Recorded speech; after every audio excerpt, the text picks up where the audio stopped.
who want to come up here and ask the question. 1 minute answers, please. And we're going to try and get through 4 of them if we could. Anybody with a question for our auditors? They kind of deal with the elections, so anybody with a question? Or we go to the Matt Michaels question. All right, thank goodness. Please introduce yourself and ask your question.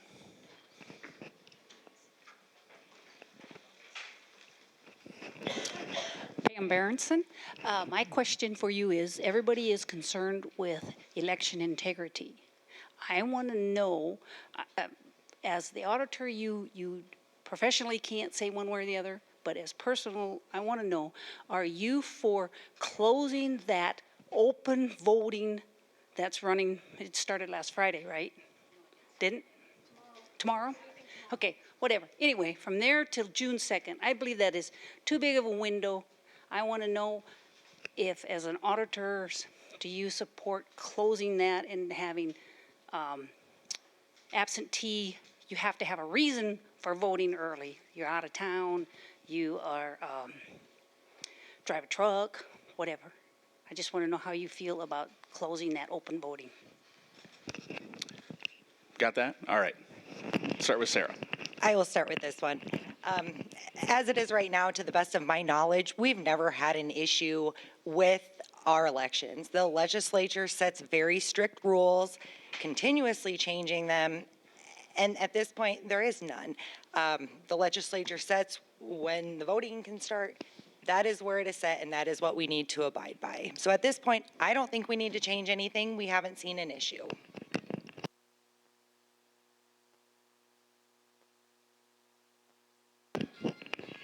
All right. Well, right now we have an issue because absentee voting was supposed to start on Friday, and it's been delayed until Tuesday. And part of the problem with that is that petitions from candidates were due at the end of March. And this is the first year, I suppose, in a long time that the date for that last Tuesday in March was the very end of the month. So usually there's a few days at the end of March that can be used to help prepare the ballots for the election. And so since that date was so late in March, and then absentee voting was supposed to start on Friday the 17th, but one of the issues is when you have candidates who are contesting their opponents' petitions, then that takes time. And so this year, there was some contesting going on, and so then that made it run into when absentee voting was supposed to start, so the ballots were not ready. So I guess it would be to look at, you know, the dates of petitions being due and making sure that there's enough time. So that, I guess I would probably support shortening it if they can work out the details. Thank you, Laura. All right, next question. No, all right. Sorry, full disclosure. So we're going to Matt Michaels. Like, these are like gold. Matt Michaels kind of questions here. All right. How are poll workers found, assigned, and what are their duties? And this will start with Laura. All right. So poll workers are the ladies and gentlemen who actually work on election day at the voting centers. And so they are, the Yankton County Republican Party submitted a list of names to Patty. It was actually due today, and so those names then are given to her so that she can have some help with finding people to work at the polls. And the auditor then would complete the list. So she would take the names that are given to her from the Yankton County Republicans and put that together with the independents and the Democrats that would help on election day. And so that's how the poll workers are found. There's also poll watchers, which is very confusing because it's completely different roles, but the watchers support a candidate and they would be there to just observe and make sure that everything that's happening at the voting center is what should be happening. Okay, so poll workers are the individuals that do work on the elections. It is stated in there whether they are set to a specific precinct with specific duties, or we do have poll workers that do the absentee ballots. So they will come in, open the absentee ballot, and put those ballots into a secure lockbox.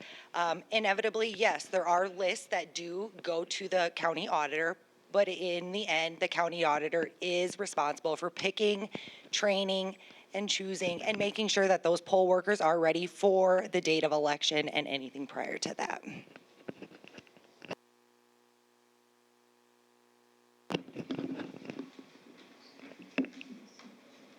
Please introduce yourself.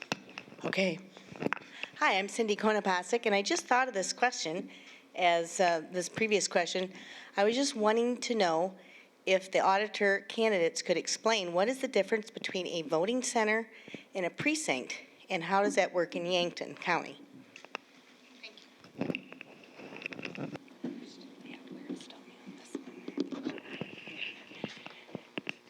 I am drawing a blank. A voting precinct and a voting center.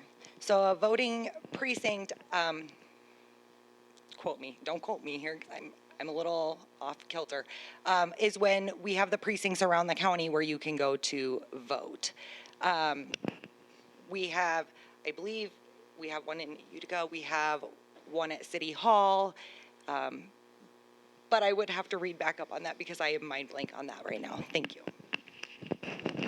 All right, in Yankton County, we have 22 precincts, and a precinct is made up of an area or a town, and so each of our small towns in Yankton have precincts. Each small town has one precinct, and Yankton has 5, and then the rural areas also have precincts, and so those are where committee men and women would come into play, which is a whole nother thing. But what was the other part of that question? So, voting Oh, the voting centers. Okay. So Yankton County has voting centers. We're one of only, I think, 7 in the state of South Dakota. And that means that you do not vote in your precinct. You can vote anywhere you choose. So we have 7 voting centers. So there's the fire station out at Lewis and Clark Lake, at City Hall, at Gayville and whatever. Anyway, so then you can go vote at any place, which makes it a little bit confusing when we have a primary and we have a lot of committee men and women running, because we'll have a lot of ballots instead of just having one at each precinct. Hold on to that mic, Laura. All right. Describe your experience in creating budgets. What examples can you give of improvements that you have made to budgets that you have worked on?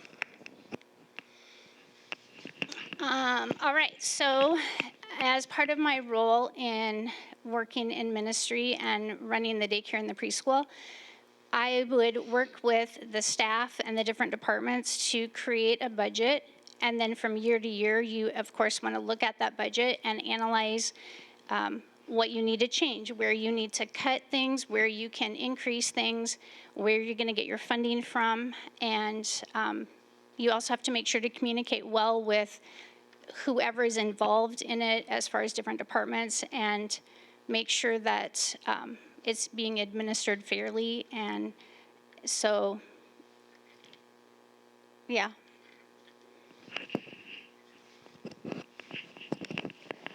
Okay, so with my experience in budgets, we're going to start with the county. When I was working for the Yankton County Treasurer's Office, each department at the county is responsible for their own budget. Inevitably, then they are to give that over to the county commission. In the Treasurer's Office, we worked together with the treasurer to see where we could cut back, whether that was supplies, things, like that, and whether we needed what we needed from the state. And on that, then we dealt one-on-one with the state treasurer and the state auditor. At the city finance office, we dealt with every department, making sure that the budgets were correct, that they were going through. there's a fund, the BBB fund, we would definitely go to see what we could take from that, where we could move that, what it could be used for, and how we could minimize and maximize the benefits of all of that. All right. Thank you, ladies. That's 4, right?